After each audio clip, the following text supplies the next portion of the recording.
నమస్తే, జర్నలిస్ట్ మీ కేఎంఆర్. ప్రస్తుతం ఆంధ్రప్రదేశ్లో తెలుగుదేశం కూటమి అధికారంలోకి వచ్చింది. వైఎస్ఆర్సీపీ కూటమి చవిచూసింది.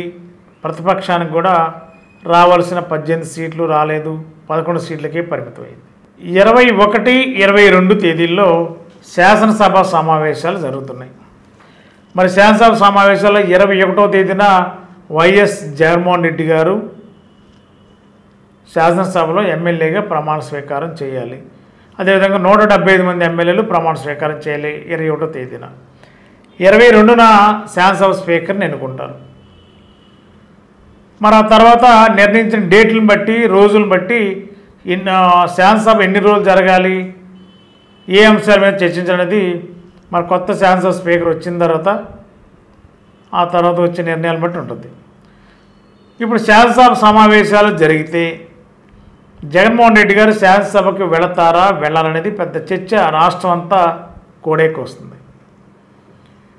మరి ఎందుకు మరి తక్కువ సీట్లు వచ్చాయి కాబట్టి వెళ్ళకపోవచ్చు, అధికార పార్టీ మెజారిటీ ఉంది కాబట్టి ఖచ్చితంగా వైఎస్ఆర్సీపీ పైన విమర్శలు దాడి స్టార్ట్ చేస్తారు కాబట్టి అసెంబ్లీకి వెళ్ళి అధికార పార్టీ నాయకులతో విమర్శలు చేయించుకోవడం కంటే శాసనసభకు వెళ్లకుండా ఉంటే బెటరు.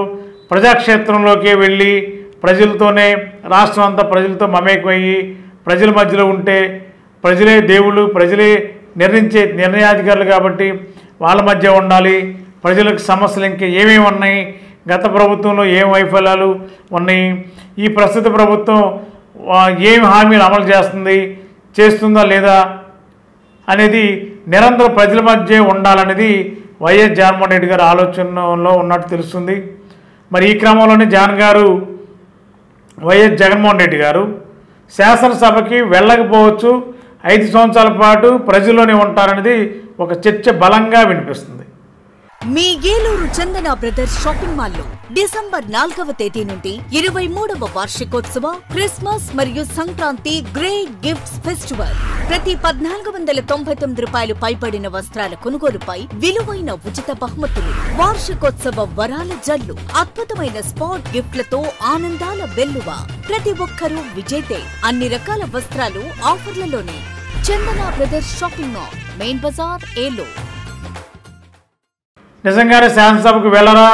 మరి 5 సంవత్సరాల పాటు ప్రజల్లో ఏమేమి కార్యక్రమాలు చేపడతారు, ఎక్కడెక్కడ ప్రజల మధ్య ఉంటారు, పార్టీ పరంగా ఎలాంటి నిర్ణయాలు తీసుకోబోతున్నారు, రేపు జరిగే కీలక సమావేశంలో ఎలాంటి సంచలన నిర్ణయాలు ప్రకటించబోతున్నారు, మరి ఎల్లుండి 21 జరిగే శాసనసభ సమావేశాలకి వైఎస్ జగన్మోహన్ రెడ్డి గారు వెళ్ళాలా వెళ్ళకూడదా అనేదంటే దాదాపుగా వెళ్ళకూడదు అనేది ఒక నిర్ణయానికి వచ్చినట్టు తెలుస్తుంది.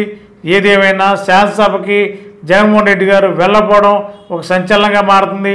వెళ్లకుండా ఆంధ్రప్రదేశ్లో ప్రజలు ఇచ్చిన తీర్పును గౌరవించి ప్రజాస్వామ్యబద్ధంగా పులివెందులో గెలిచిన ఎమ్మెల్యేగా శాసనసభలో కానీ ప్రమాణ స్వీకారం చేయాలి. చేసిన తర్వాత శాసనసభకి వెళ్ళరా అనేది చర్చ జరుగుతుంది. మరి రేపు ఒక కీలక నిర్ణయం, జగన్ గారు అసెంబ్లీకి వెళ్ళాలా లేదా, శాశ్వతంగా 5 సంవత్సరాల పాటు వెళ్లకుండా ఉండాలా, లేకపోతే కీలకమైన సబ్జెక్టులు మాట్లాడాలి ప్రజల తరపున అనుకున్నప్పుడు, అప్పుడు కొన్ని సమావేశాలు జరిగినప్పుడు అప్పుడు మాత్రమే శాసనసభకు వెళ్ళాలా అనే దాని మీదుగా సుదీర్ఘంగా చర్చ నడుస్తుంది. మరి ఎలా జరుగుతుంది? మరి వాస్తవంగా బయట ప్రచారం అయితే 5 సంవత్సరాల పాటు జగన్మోహన్ రెడ్డి గారు శాసనసభకు వెళ్ళరు అనేది చర్చ నడుస్తుంది. మరి ఎంతవరకు కరెక్ట్ అనేది త్వరలోనే తెలిసే అవకాశం ఉంది. గత 20 సంవత్సరాలుగా దంత సమస్యలతో పాటు దవడ మరియు ముఖ సంబంధ సమస్యలకు చక్కని చికిత్సలు అందిస్తున్న శ్రీ రామకృష్ణ దంత వైద్యశాల, నరసింహారావుపేట, ఏలూరు. ఎమర్జెన్సీస్ లో వాడే ఆక్సిజన్ కాన్సంట్రేటర్లతో పాటు air purify, UV light steriliser, ULV fogger వంటి పరికరాల ద్వారా పరిశుభ్రమైన వాతావరణంలో చికిత్స అందించబడుచున్నది. ఆర్వీజీ ద్వారా అతి తక్కువ రేడియేషన్ ఉపయోగించి దంత వ్యాధి నిర్ధారణ మరియు రూట్ కెనాల్ వైద్యం చేయబడుచున్నది. డెంటల్ లేజర్ ద్వారా కుట్లు లేకుండా సర్జరీలు, ఇంప్లాంట్స్ కిట్స్ ద్వారా పళ్ళు లేని వారికి ఫిక్స్డ్ దంతాలు, రూట్ కెనాల్ చికిత్సలకు ఎండో మోటార్ వంటి ఆధునిక పరికరాలు కలిగిన నమ్మకమైన డెంటల్ క్లినిక్. అత్యంత ప్రామాణికమైన ఆటో ఆటోక్లావింగ్ పద్ధతిలో శుభ్రపరిచిన ఇన్స్ట్రుమెంట్స్ వాడడం మా ప్రత్యేకత.